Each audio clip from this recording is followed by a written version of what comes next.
Facultad de Medicina, el profesor se dirige al alumno y le pregunta: ¿cuántos riñones tenemos? 4, responde el alumno. El profesor le dice a otro alumno que traiga un vaso de pasto para que ese no se lo coma, ¿sí? Mientras yo me tomo un café. Entonces el alumno responde: son 4, porque usted dijo cuántos riñones tenemos. Usted y los míos. Y mientras usted se come el pasto, yo me como el café. Aquí va todo esto, que cuando hablamos de una pregunta, tenemos que hacer una pregunta que se entienda perfectamente bien. Como los exámenes. ¿Sabes qué? Salte. Al doctor no le vas a hablar así. Vamos a cambiar lo que es nuestro tema. Aquí tenemos a 2 células bacterianas que están pensando cómo tener sexo para poder tener hijos. Sí se parece. Y entonces esto es en un dibujo, y ahora vamos a ver qué pasa en la vida real. En la vida real sí existe una terminación de su membrana, que es uno de los sistemas de reproducción de las bacterias, donde va a mandar esta prolongación de la membrana hacia otra célula para atraerla y reproducirse. Y entonces, ¿cuáles son las 3 partes muy importantes para la genética bacteriana? Los mesosomas, que ya dijimos cuáles son, los plásmidos, que ya dijimos cuáles son, y el nucleoide, que pertenece al DNA, que también sabemos que es la forma de reproducir. Entonces vamos a empezar a hablar del DNA. ¿Qué es el DNA? El DNA tiene las características biológicas de la especie. Pero si tenemos Escherichia coli no se va a formar un proteus. ¿Sí? A fuerza se tiene que reproducir una Escherichia coli, que es muy diferente a lo que sucede con los seres humanos, que nosotros tenemos la mitad de características de mamá y la otra mitad de características del papá, aunque por fuera nos parezcamos más a alguno de los dos, ¿sí? Pero nuestras características genéticas siempre son de 50-50. ¿Qué es el DNA de la bacteria? Es un DNA de doble cadena, de forma circular, sin extremos, y es un solo cromosoma, y que está unida por fuentes de hidrógeno. ¿Sí? Tiene un peso molecular de 3 por 10 a la 9, que va desde esta cifra a esta otra cifra de kilopares bases, que tiene una secuencia diferente propia de cada una de las células o de cada una de las bacterias a base de purinas y de pirimidas. Y que yo cualquier cosa que le cambie al genoma de una bacteria, voy a hacer una bacteria diferente. La hija se tiene que parecer idénticamente a la madre, ¿sí? No puede haber cambios si no empezamos a hacer con cosas mucho muy diferentes. Sí existen cambios que se hacen en el laboratorio y cambios que se hacen en forma natural, y creamos superbacterias, y ahorita vamos a ver cuáles son los cambios naturales y cuáles son los cambios de laboratorio que hacemos. Y entonces, para empezar, debemos de tener que para empezar una reproducción, ya dijimos que tenemos 2 formas de reproducirse la bacteria. Una, a través de los mesosomas. Y cuando el mesosoma central empieza a crecer, porque ya es el tiempo que se reproduzca la bacteria, el mesosoma central empieza a crecer, empieza a alargarse, y llega un momento que va a tocar al genoma, al DNA, y en el momento en que toca el DNA, le avisa al DNA que se tiene que separar, y entonces se van separando estas 2 paredes que tenía el mesosoma, se van separando y van separando a la célula. Primero separan a los genomas, a las dos cadenas de genomas, quedando una aquí y otra acá, y después obligan a la misma célula a reproducirse en espejo, hacer un DNA, una cadena de DNA en espejo de un lado y una cadena de DNA en espejo del otro lado. Y entonces ya cuando se unen, quedan dos DNAs, uno de un lado y otro del otro, y los mesosomas laterales de la víscera van creciendo para poderse unir y separar a la bacteria de ser una a ser dos. Y entonces cuando se hace esto, se llama modelo semiconservador. Y para hacer esto tiene que haber un duplicón, que es el punto donde inicia la replicación del DNA. La punta del mesosoma que toca el DNA se llama duplicón. Y hay separación de las purinas y pirimidas con la apertura de los puentes de hidrógeno, y el geo bacteriano empieza a tener secuencias de nucleótidos para poder ir volviendo a meter purinas y pirimidas para poder volver a hacer las dos cadenas que se requerían para hacer las dos células. Y aquí vemos otra de las formas, donde la membrana de una bacteria se fija a la membrana de otra bacteria y empieza a jalar a la bacteria, que es la otra forma de replicación. Y la forma de replicación se va a hacer por genes de resistencia. Y las dos formas de replicación son la transformación y la conjugación, donde se van a pasar de una bacteria a la otra los genes de resistencia y de una bacteria a la otra los genes de resistencia. Y la tercera forma de reproducción para hacer una superbacteria es cuando un virus traduce su genoma dentro de una bacteria. Y esto ya lo vimos cuando vimos lo que fue ¿cómo se llama lo que vimos? Pablo. Exactamente. Cuando vimos el ciclo lítico y el ciclo lisogénico. Y entonces lo que habíamos hablado de la reproducción, la otra era la semiconservadora, esta es la conservadora. Entonces, aquí vemos como una terminación de la membrana de una célula, que aquí en esta otra parte no existe un genoma, ¿sí? Va a llegar, va a fijarse a la célula que necesita fijarse, ya se fija a través de este pelo o esta terminación de la membrana, y empieza a atraer a la célula hacia la pared.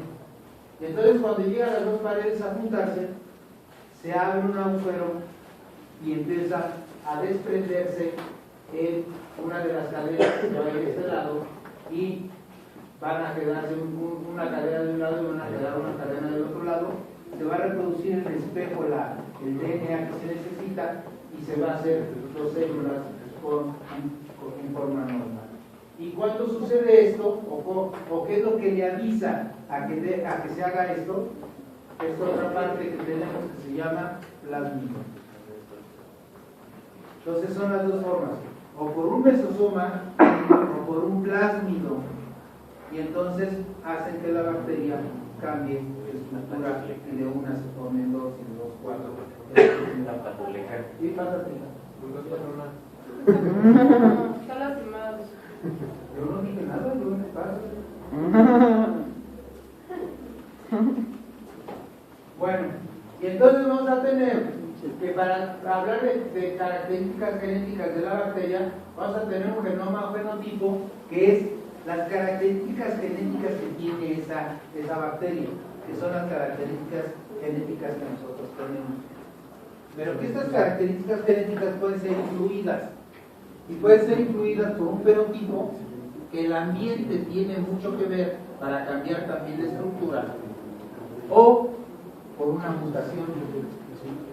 Cuando por alguna causa no se puso completo todo el genoma, o se puso más del genoma que debería de tener, o se le quitó alguna partícula, o se le ingresó alguna partícula, todo esto va a ser una mutación para que las células que queden después nos den alteraciones importantes. Y entonces, bueno, dijimos que para que haya una replicación adecuada en este otro sistema, en el de la membrana que dijimos que está dado por el plásmido, ¿sí? Tenemos que tener un locus soli, que es la región del DNA adherida a la membrana celular para iniciar la replicación. Tenemos una helicasa y quirasa, que son proteínas que le avisan a la célula para que se empiece a replicar el DNA. Tiene una ligasa que va a hacer que ese esa cadena que era original, más la cadena que se formó, empiecen a unirse. ¿Sí? Y une los segmentos de DNA para poder poner los puentes disulfuro para que se pueda crear el DNA completo. Y tiene una polimerasa y metilasa, que entonces ella es la que va a leer estas dos enzimas, van a leer toda la estructura que se formó para saber si está completa o no está completa. Entonces la metilasa y la polimerasa van a revisar, si le falta alguna parte la van a reparar y van a supervisar toda la división. Y todo esto, tanto por mesosomas como por plásmidos, se va a desarrollar en un tiempo de 60 minutos. Cada 60 minutos vamos a tener nuevas bacterias. Y entonces vamos a tener nuestra cambio de repetimos de una célula a la otra. Y vamos a tener fragmentos de Okazaki, que es la cadena discontinua que tenemos aquí, la formación de un inmunidor, que es el corto del DNA, que es el que se empieza a desprender para poder soltar la cadena que se va a pasar al otro lado, y la ligasa, que es la que va a tener polimeración y metilasa para reparar todos los defectos que pueda tener y ver que sea idéntico un genoma del otro. Y entonces, ¿para qué me sirven los plásmidos? Pues para poder reproducirse la bacteria. Si no se tiene plásmidos no se puede reproducir. Pero no conforme con que sea una que le ayude a la reproducción de la bacteria, también lo ayuda a fabricar enzimas, a fabricar toxinas y a tener más resistencia contra los antibióticos. Pues para eso tiene un plásmido. Pero el plásmido no es un DNA propio de la célula bacteriana. Es un DNA que se ha formado a través del tiempo y que está compuesto de la estructura del DNA de muchas bacterias. Entonces, por eso un DNA que yo tengo en mi interior, que soy totalmente diferente a cualquiera de ustedes, el plásmido que yo tuviera aquí le podría servir a él, a ella, a cualquiera, porque es muchos fragmentos de diferentes bacterias que pueden ingresar a cualquier bacteria y entonces poder ayudar a esa bacteria. ¿Sí? No pertenece como tal, aunque viva dentro de la bacteria. Y entonces aquí vemos lo que dijimos del plásmido. El plásmido se suelta el DNA y se hace una conversión formando de una célula a una célula diferente, porque este plásmido era de una bacteria determinada y se unió al DNA de otra bacteria y formó nuevas generaciones de bacterias. Esto es lo mismo que sucede cuando la Escherichia coli, que dijimos algún momento que se va a transformar en su patogenicidad, la célula madre que ocasionó que ese plásmido transformara a las células hijas van a tener el mismo antecedente. Por ejemplo, si yo tengo una Escherichia coli completamente saprófita, ¿sí? Al llegar el plásmido y transformarla, pues evento que vemos, la va a transformar en patógena, ¿sí? Y la va a transformar en las 5 formas que conocemos: invasora, enterohemorrágica, enteropatógena, enterotoxigénica. Todas ellas el mismo plásmido las va a estar cambiando. Y entonces, a partir de que cambió a una bacteria enteropatógena, todas las demás que se vuelvan reproduciendo van a ser enteropatógenas. Y entonces los plásmidos van a tener replicones y no replicones para su propia autorreplicación, porque el mismo plásmido se tiene que reproducir, si no se moriría. ¿Sí? Tiene transposones, que son elementos genéticos con DNA, para migrar de un locus a otro y hacer las copias de sí mismo. De una bacteria pasa a otra bacteria para hacer su propia replicación y pueda seguir funcionando perfectamente. Y hay de dos tipos: los simples, que tienen toda la información de inserción, o sea, de reproducirse y de insertarse, y los compuestos, que traen toda la información especializada. resistencia a antibióticos, fabricación de enzimas, fabricación de toxinas y todo lo que el plásmido ocasiona en la bacteria. Y el otro problema tan grave que tenemos es cuando hacemos superbacterias en forma natural. Y la forma de hacer bacterias en forma natural es a través de los ciclos líticos y lisogénicos. Y se acuerdan que ya vimos este tema. Y aquí está la estructura de un virus que no tiene sentido volverlo a repetir. ¿Sí? Y entonces aquí vemos al virus que tiene una cabeza, que es su cápside con su DNA en su interior, un cuello, unas patas donde se va a colocar, donde va a fijarse a la bacteria y va a expulsar el DNA hacia esa bacteria. Y entonces vamos a tener lo mismo, voy a saltar esta y vamos a ver el diagrama. Vamos a tener lo mismo. Llega el virus a la bacteria, deposita su DNA, se empieza a transformar, a fabricarse los virus, se forma tanta cantidad de virus que se destruye la célula. Y ese es el ciclo lítico. Y el ciclo lisogénico, que es lo que también le pasa al ser humano, es, acuérdense que en el ser humano la célula se inmortaliza. Y cuando se inmortaliza la célula en el ser humano, se transforma en tumores. Y tenemos las enfermedades propias de tipo tumoral. En la bacteria sucede lo mismo. Entonces llega la bacteria, se mete el genoma y se incorpora al genoma de la bacteria. Y entonces al incorporarse al genoma de la bacteria, se hace un genoma diferente. Y se hace una superbacteria. Y esto es de forma natural. ¿Sí? En forma artificial hacemos muchas cosas para hacer los cambios, para ayudar al ser humano o para atacar al ser humano. Es lo mismo, ciclolítico, lisogénico.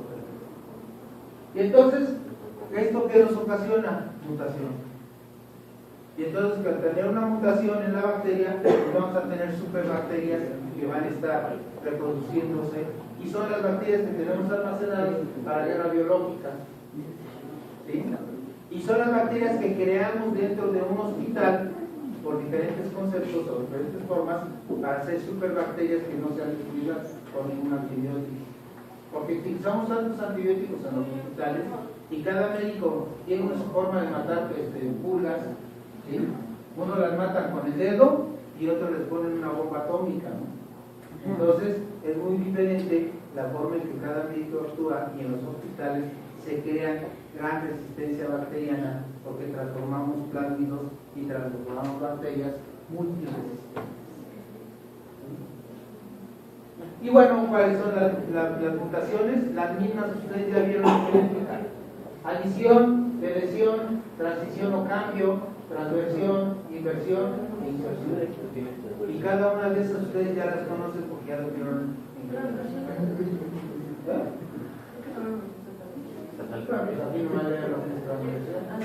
Alteración de una purina por una penicilina. Y entonces, ¿cómo van a ser las mutaciones? ¿Cómo se hacen las mutaciones? Primero por agentes físicos, que son las radiaciones predominantemente, y por agentes químicos, que son compuestos nitrogenados, agentes alquilantes, bases análogas, nitropirenos, metrotexate, bleomicina, etcétera, etcétera. Y recordar que el metrotexate, la bleomicina y los agentes alquilantes son sustancias que utilizamos para tratar el cáncer. Entonces, pues también al utilizar medicamentos también podemos dañar.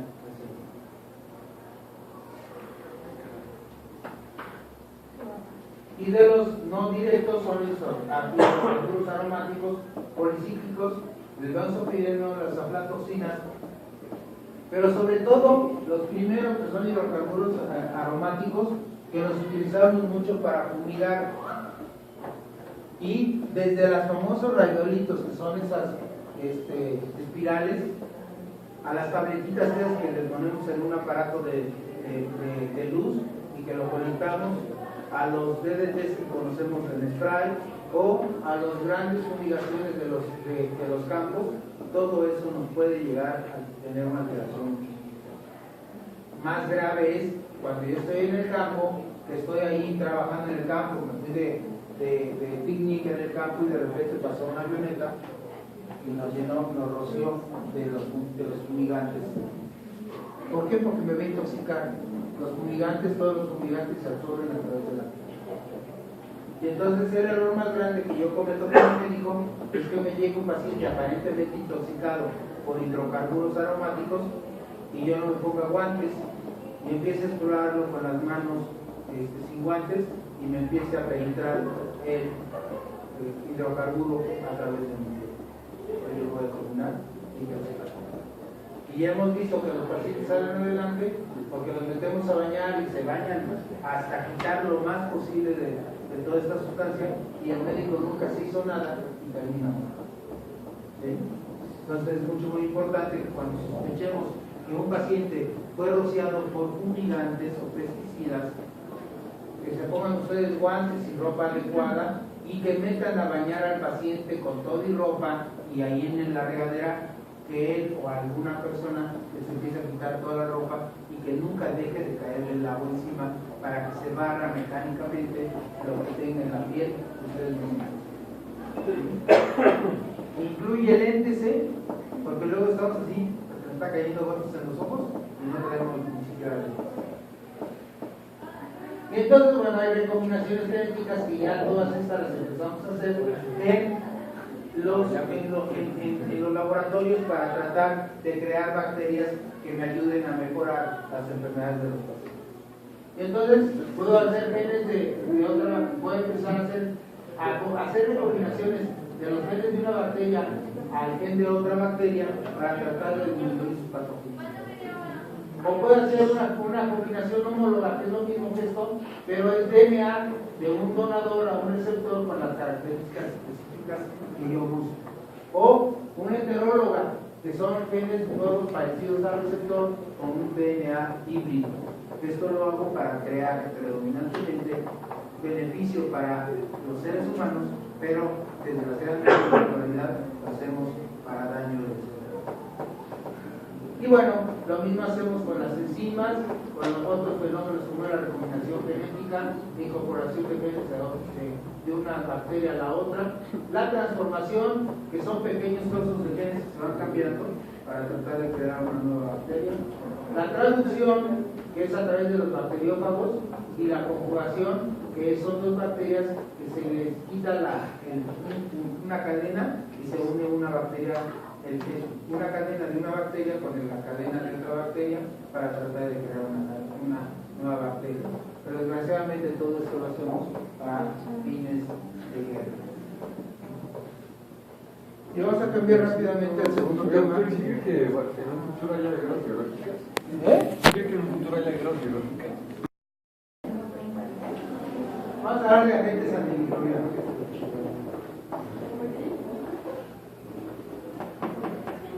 Para poder entender a los antibióticos, tenemos que saber, tenemos que conocer cuál es su mecanismo de acción, cuál es su espectro y cuáles son sus asociaciones.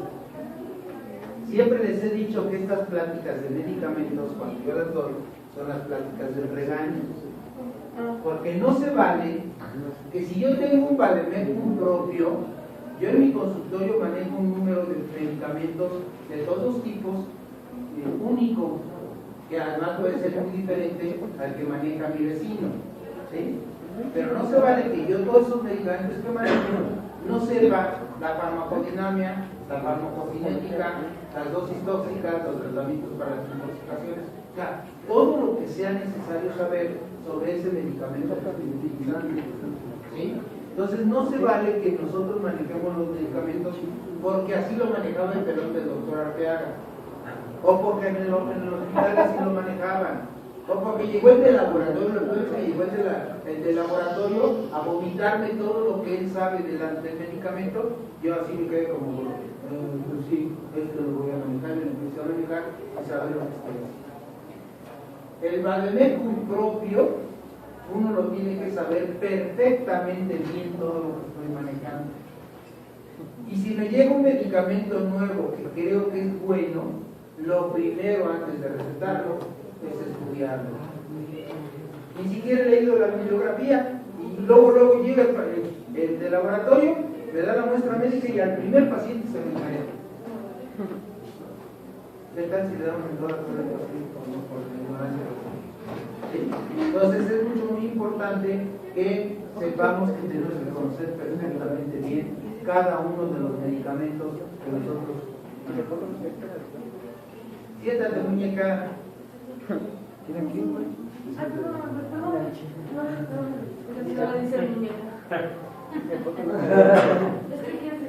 No, ya cuando termine la clase puedes platicar todo lo que quieras. No, pero yo no Yo te lo estoy diciendo a ti. No le pongas el saco. Bueno, para hablar de antibióticos tenemos que hablar de un decálogo. Y ese decálogo es utilizar el antibiótico solo cuando exista sospecha clínica o microbiológica de una infección bacteriana. No porque mi paciente, como muchos de ustedes en esta semana pasada o en esta semana que llegué, están teniendo tos y catarro y estornudos y lagrimeo y ojo rojo y rinorrea y hialina. Yo digo, chiquita, hay una infección. Sí, es viral lo que traen. Entonces, el error más grande sería ir con presentar. ¿Y qué virus es? Reto. Lo más seguro es que sea un rinovirus, pero no le puedo dar un antibiótico pensando que a lo mejor es una bacteria, porque entonces las bacterias que tiene esta persona, que son saprófitas, las transformo en patógenos. ¿Sí? Entonces es muy importante eso. Obtener las muestras de los tejidos infectados antes de iniciar un tratamiento antibiótico. Esto es muy recomendable. Si yo sospecho de una infección de vías urinarias, antes de empezar el antibiótico tengo que tomar un cultivo de orina, no un examen general de orina. Que puede ser el examen general de orina más el cultivo, pero siempre pensar en que tengo que tomar un cultivo. Pero no obsta para que conste que si un paciente está infectado y ya tiene tratamiento y no mejora, no obsta para que yo no le tome un cultivo. ¿Sí? Si yo tengo un paciente en el hospital que tiene una meningoencefalitis y que diagnostiqué la meningoencefalitis luego y que le empecé a dar el tratamiento luego a la meningoencefalitis, y si veo que lleva 3 o 4 días de tratamiento y no mejora, no importa que siga con los antibióticos, le voy a tomar líquidos clororafilo y voy a mandar a estudiar nuevamente líquidos clororafilo para saber qué bacteria tengo. Pero porque los antibióticos ya me van a dar la bacteria pura de lo que yo estoy buscando. ¿Sí? No necesito quitarle los antibióticos para hacerle un estudio al paciente porque no está mejorando. Lo mismo si tiene una septicemia, lo mismo si tiene un absceso que no mejora, lo que sea, tiene que seguir con el antibiótico y lo cambiaré conforme me reporten qué bacteria la tengo. ¿Sí? Elegir los antibióticos empíricos utilizando protocolos terapéuticos consensuados. Este es uno de los grandes defectos que tenemos, porque puede llegar un paciente conmigo que tiene una septicemia y yo iniciarle los antibióticos que son los de primera elección, que es la ampicilina, amikacina. Pero puede ser que llegue con Herrera, ¿sí? El paciente diga, no, yo ampicilina ni la manejo, le voy a poner una cefalosporina de tercera generación y en lugar de amikacina le voy a poner tobramicina. No sé qué me... Pero llega con otro, dice, no, yo no me la juego, yo una vez le voy a poner imipenencia y la statina. Cada uno de nosotros va a tener un concepto muy diferente de manejar los medicamentos. Pero por eso tiene que haber consensos en el hospital o en el lugar donde están. Que no puedes empezar con un tratamiento diferente porque entonces empezamos a crear lo que les dije en un principio, bacterias súper resistentes. De rato, nada les vamos a poder decir. ¿Sí? Obtener la respuesta rápida del laboratorio de microbiología cuando tenemos un problema importante. Por ejemplo, si yo tengo un paciente que tiene una infección y que no sé exactamente qué bacteria sea, con un simple gram, puedo saber si es gram positivo o gram negativo. Los gram positivos se tratan con una cosa y los gram negativos con otra cosa. Este es un estudio rapidísimo. Pero si yo tengo una meningoencefalitis, Entonces le tomo líquido cefalorraquídeo a mi paciente y le hago coaglutinación a diferentes bacterias. Y la coaglutinación en 2 minutos tengo los resultados de cada una de las pruebas. ¿Sí? Y entonces lo que hago es lo mismo que hacen ustedes cuando van a buscar el grupo ILRA. Pongo mi líquido cefalorraquídeo, le pongo la sustancia de látex, la revuelvo y si aglutina es que es positivo para alguna bacteria. Si no aglutina quiere decir que es negativo y no le tengo que dar un tratamiento para una bacteria que aparentemente no tengo, ¿no? Entonces mi aglutina para Haemophilus influenza, te doy un tratamiento para Haemophilus influenza, pero esto no estriba que yo no le tome el cultivo. Y el error más grande que yo puedo cometer es a tomar el líquido cefalorraquídeo y decirle, no le voy a dar ningún antibiótico, aunque tenga meningoencefalitis, hasta que no tenga el resultado de laboratorio. Y esperar 3, 4, 5 días a que me reporten cuál bacteria tengo, es hacer que el paciente se muera o quede con retraso mental severo, porque tardé mucho tiempo en iniciar un tratamiento. Entonces, le tomo el estudio, le pongo un antibiótico, 2 antibióticos a mi paciente que tiene meningoencefalitis o septicemia y espero el resultado, pero ya con un antibiótico previo. Y aquí hay algo muy importante. Si este antibiótico previo que yo le puse a mi paciente, vi que mi paciente empezó a mejorar, se empezó a comer mejor, a estar más tranquilo, a no tener fiebre, lo veo menos decaído, está más risueño, entonces, y el laboratorio me reporta que el antibiograma, este medicamento no funciona de acuerdo con su antibiograma, el error grande que yo puedo cometer es quitarle el antibiótico y cambiarle el antibiótico por el que me dice el antibiótico. ¿Por qué? Porque mi paciente se está curando. Al mejorar quiere decir que se está curando. Y es muy diferente hablar de un tratamiento in vitro de un tratamiento in vivo. Y si mi paciente está mejorando, síganle con el mismo antibiótico, no se lo cambien. No tiene sentido que se lo cambien si el paciente va mejorando. Si el paciente sigue estando peor, pues entonces cambia. Entonces, seleccionar el tratamiento dirigido cuando se conozca la etiología de la infección. Si yo tengo un estreptococo beta hemolítico, ¿cuál es el mejor medicamento para el estreptococo beta hemolítico? La penicilina. ¿Para qué le pongo una cefalosporina de tercera generación? ¿O para qué le pongo una ibuprofena sin aspirina? Si es un simple estreptococo per se, que a pesar de los años sigue siendo susceptible a la penicilina. Si me reporta una Serratia marcensis, un Proteus mirabilis o algún otro tipo de bacteria, pues entonces ya pensaré yo si qué antibióticos se me compra. Monitorizar la eficacia del tratamiento, ver que el paciente vaya mejor. Vigilar la aparición de efectos secundarios o flora emergente multiresistente. Sobre todo si mi paciente se infectó dentro del hospital, lo más seguro es que tenga una bacteria multiresistente. Limitar la duración del tratamiento en función a la respuesta clínica y microbiológica. Si yo tengo un paciente que tiene una faringoamigdalitis y yo veo que en 8 días ya lo tengo curado, ya suspendo el tratamiento. Pero si mi paciente tiene una meningoencefalitis bacteriana, el tratamiento óptimo es de 14 a 21 días en la misma dosis que lo empecé. No porque está mejor, ahí baja la dosis. O en lugar de ponérselo cada 6 horas, ya pónsela cada 8 o cada 12 horas. Porque entonces empieza a ser multiresistencia. Entonces, de acuerdo al lugar donde esté infectado, es el tratamiento que voy a seguir. Y si es un cerebro, no voy a esperar a que yo lo vea mejorcito para suspender el tratamiento. Tengo que continuar el tratamiento durante los 14 a 21 días para asegurar que perfectamente bien se curó el paciente.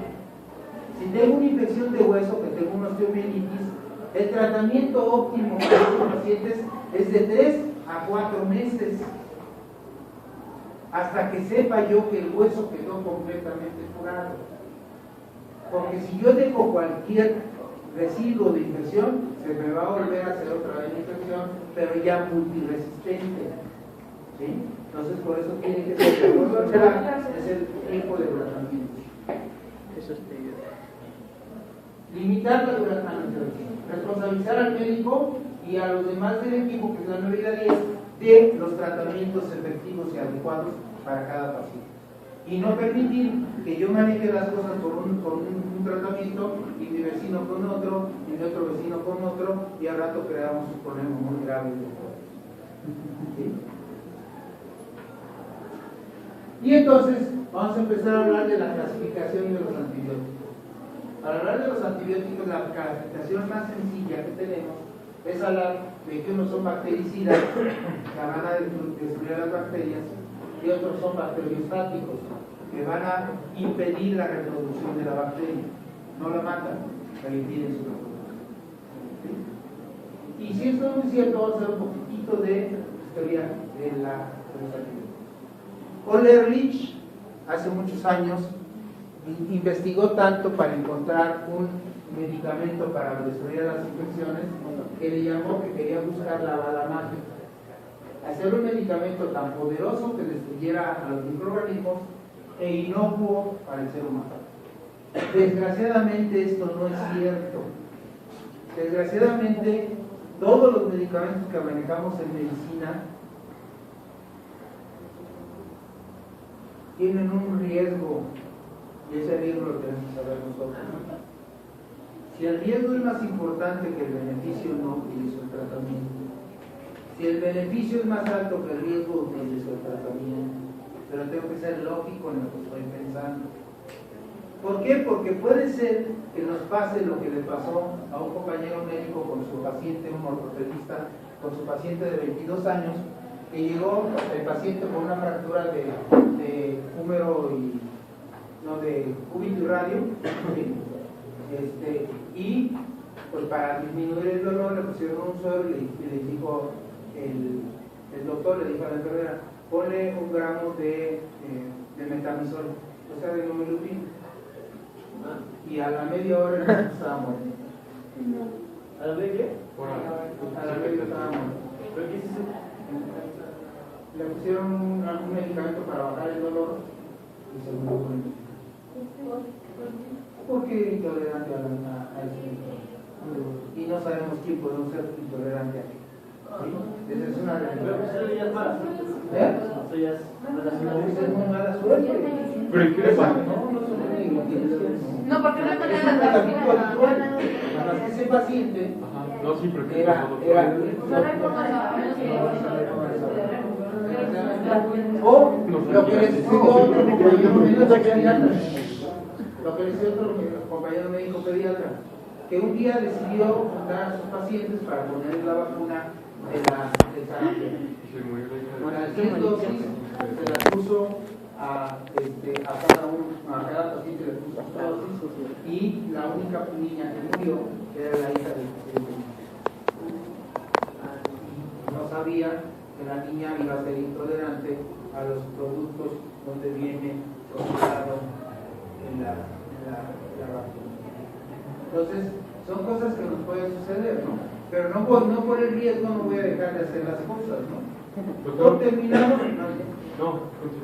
O terminamos con un compañero médico que cuando se enfrentaba a los pacientes empezaba a llorar. Y cuando tenía un paciente grave, le agarraba la mano, le agarraba el pie y se lo ponía al sobaco, porque no sabía qué hacer. Era tanta su estrés que no sabía qué hacer. Entonces terminó siendo un excelente administrador en salud. Es muy bueno dentro de la salud, pero como administrador. Él no puede enfrentar a sus pacientes porque se infarta si ve a un paciente sobre todo si está grave. Entonces, cada uno tenemos que saber que lo que... Pero usted nunca le ha pasado algo así, como algo similar, como... ¿A mí? Se sienta impotente. Gracias a Dios. No, o sea, yo me refiero a que le pase algo como a su amigo el pediatra que le la niña, ¿no? A ver, O sea, que se O fuera sea, que usted se sienta No. impotente. No, o sea, que tenga un caso donde usted, por ejemplo, junte a los pacientes y les aplique igual una vacuna. Ay, que Y que uno de sus pacientes, pues, no la resista. no la resista y muera. No, a mí nunca me ha pasado. Sí he estado en las angustias, como yo durante muchos años manejé terapia intensiva y fui el formador de las terapias intensivas del ISPE, del Hospital General y del Hospital de Especialidades de Nueva York. Fui fundador de esas terapias intensivas, el estar ante un paciente muy grave y que te está rompiendo el alma para manejar una cosa y otra cosa y otra cosa, y que a pesar de todo lo que estás haciendo, el paciente se te está yendo de las manos. Y es mucho, muy desesperante. Pero lo más desesperante no es que el paciente se muera. Lo más desesperante es que te tienes que enfrentar a los familiares. Es decir, a los familiares ya se murieron. Y hay familiares que son tranquilos, dicen, bueno, porque ya les habías avisado previamente que estaba muy grave el paciente, ¿no? Si nunca les dijiste nada, Sí, y de la noche a la mañana, ¿ya se murió? Pues te metes en un bronco tremendo, ¿no? Pero si Carlos sientas y hablas con ellos y les dices, tu paciente está en estas condiciones, hablando en terminología que ellos entiendan. No le van a decir a los papás del paciente, su paciente tiene un síndrome de Sanader-Schwartzman complicado con un Waterhouse en o sea, porque entonces los familiares no lo van a entender. Y entonces tienen que bajar al nivel que tienen los familiares para explicar lo que tiene el paciente. Y si llega a haber un deceso, decirles ya con tranquilidad, porque ya lo sabían, el paciente desgraciadamente, a pesar de todo lo que dice, no sale adelante. ¿Sí? Y es mucho, muy importante siempre que ustedes hablen y que les entiendan lo que están hablando. ¿Sí? Porque ahorita dijo su compañero algo muy cierto. Ni él entendió lo que yo dije, que tenía un síndrome de Sanader-Schwartzman complicado con un Waterhouse enfermedad. El 100% de ustedes no entendieron lo que dije. Lo que es la enfermedad de Sanader-Schwartzman y Waterhouse enfermedad. Pero lo importante de todo esto es que se lleven la mente que tienen que bajar al nivel de los pacientes o de los familiares de los pacientes para hablarles que entiendan, aunque parezcan crueles, pero no simulen la información. Si el niño tiene un asma, el error más grande que yo cometo es decir a los familiares, es que tiene un poquito de tos como si fuera una bronquitis asmatiforme. No existe la bronquitis asmatiforme. O tiene un síndrome no, espera. Solo canta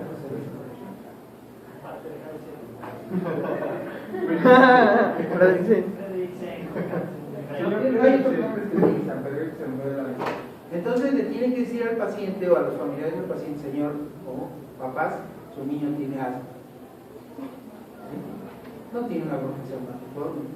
Ni es hiperreactor bronquial, que también le dicen. Es que su niño es hiperreactor bronquial. Con todo el respeto que ven a las mujeres, no mames. Tiene asma. ¿Sí? Tiene un poquito de fiebre. O tiene o no tiene fiebre. No, es que tiene febrícula. El término de febrícula no existe. O se tiene fiebre o no se tiene fiebre. No, le dice a la señora, es que tiene usted principios de embarazo.